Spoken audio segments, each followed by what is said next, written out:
Hey, folks. Long time ago, 1997, in fact, in Petersburg, Virginia, where my wife Keisha was born and raised, Tim and Daphne Maxwell Reid launched New Millennium Studios, a 15,000 square foot full service movie production studio on 60 acres of land with a rich Civil War history. It was the only full service movie production studio in the state of Virginia. Tim Reid, who was a native of Norfolk, Virginia, may be best known as Ray, Tia and Tamara's dad on the 1990s sitcom Sister Sister. He was also the star of the underrated, award-winning 1980s CBS sitcom Frank's Place. Now, Daphne Maxwell Reid was Aunt Viv, the second Aunt Viv, on The Fresh Prince of Bel-Air. She was also on Frank's Place. And after me and Keisha got married in March 2011, on the 26th, that Christmas holiday, I took her to New Millennium Studios for their guided tour. We arrived and thought we were the only guests who signed up for our time slot. And it turned out we were the only two people in the studio besides Tim and Daphne. Daphne was our tour guide.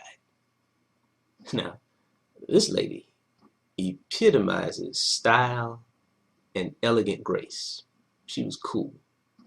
She explained that the Steven Spielberg movie, Lincoln, had just wrapped up filming at New Millennium. Now, that was part of the reason why it was so quiet during our visit. She took a lot of time with us and told us the history of the studio, the land it sat on, and the reality of the tough times that they were enduring. See, their vision was for New Millennium to become the centerpiece of a Virginia film community. The growth of their business in Virginia was hindered, though, by a lack of state-supported film production financial incentives. As she led us through their offices, I spotted Tim Reid at his desk, and we made eye contact.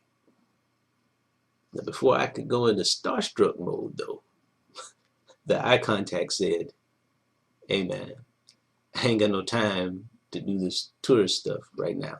I'm working." Okay. So we kept it moving towards a hallway showcase that contained cases of all the film DVDs the studio produced and distributed. Now, included among them was a DVD copy of what I knew as the bootleg video, The Spook Who Sat by the Door. Now, I started tripping when I saw this. You mean to tell me that Tim Reid starred in The Spook Who Sat by the Door? I'm about to pull out my BlackBerry Curve and post this on Facebook. No. Slow down, young blood.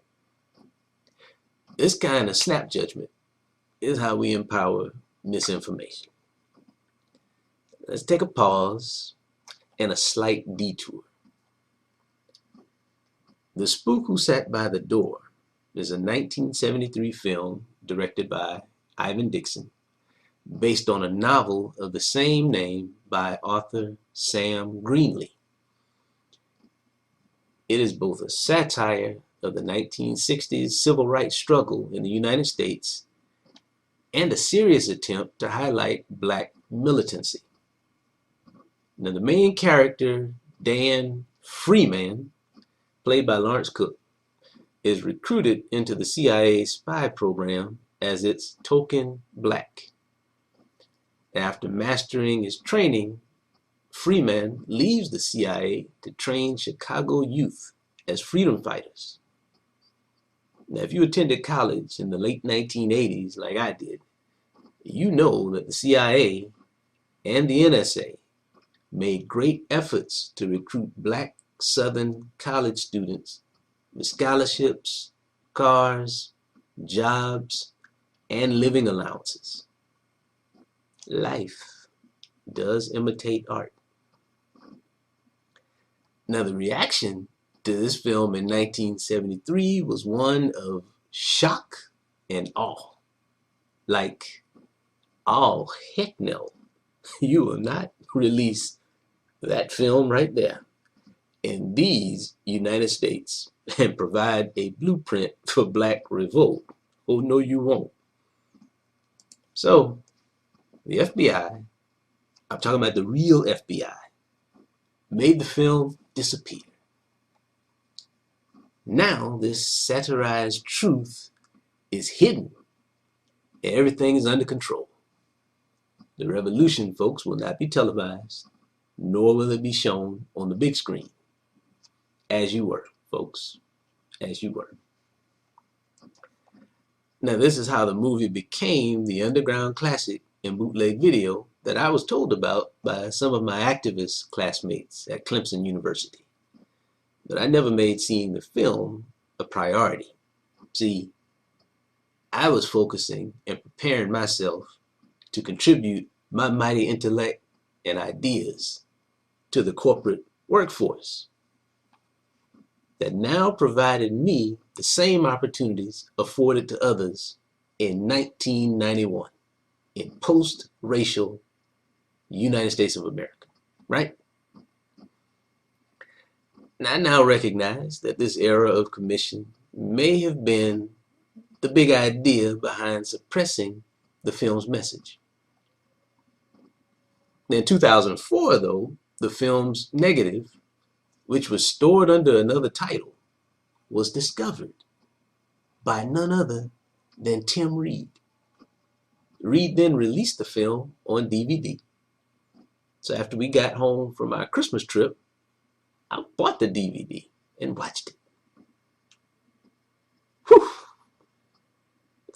Life does imitate art and vice versa.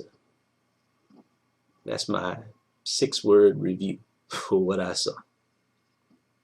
See, the title, Spook, Who Sat by the Door, is a history lesson by itself.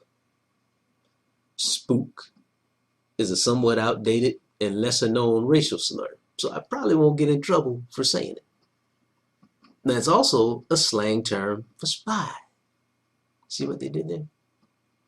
Now, the rest of the title is social commentary on affirmative action.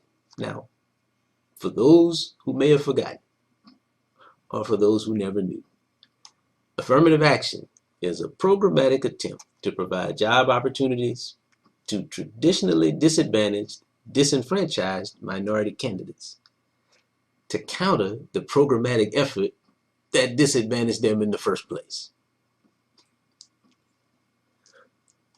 When companies hired their first Black candidate, they would seat that candidate by the door so that all who entered were aware that the company was playing by the rules.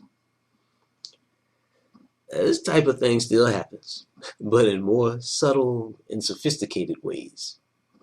See, nowadays, your office is placed next to the copier or the water cooler, and your photo and story are featured on websites, brochures, and newsletters. Man, you may even star in your company's promotional video. But I digress. There's no need for affirmative action anymore. Is there? All right, let's get back on track. As I close, this story has a couple of interesting footnotes. First footnote, Petersburg, Virginia, again, where my wife was born and raised, is also the home of NBA legend Moses Malone, who we lost a couple of years ago, singer Trey Songz, you may have heard of him, and actor Blair Underwood. Maybe you haven't heard of him, but he's been around. It's a city rich with African American history. Second footnote, Tim and Daphne Reid sold New Millennium Studios and the 60 acres it sits on in 2015 for about $1.5 million. The buyers plan to use the building as storage space. Tim and Daphne have now relocated to a smaller studio in a Richmond, Virginia suburb, so they're still around. Now, folks, I believe everything happens for a reason. If Tim Reid and I had sat down in his office with my starstruck self during that tour 5 years ago, there's a chance that I would not have learned about the spook who sat by the door. There's a chance that I would not have understood how Tim Reid crossed paths with the hidden film that inspired him in a way that now allows it to inspire others. There's an even greater chance that I would not have told you this story, complete with its purposeful detour and history lesson. Thanks for listening, y'all. Keep learning.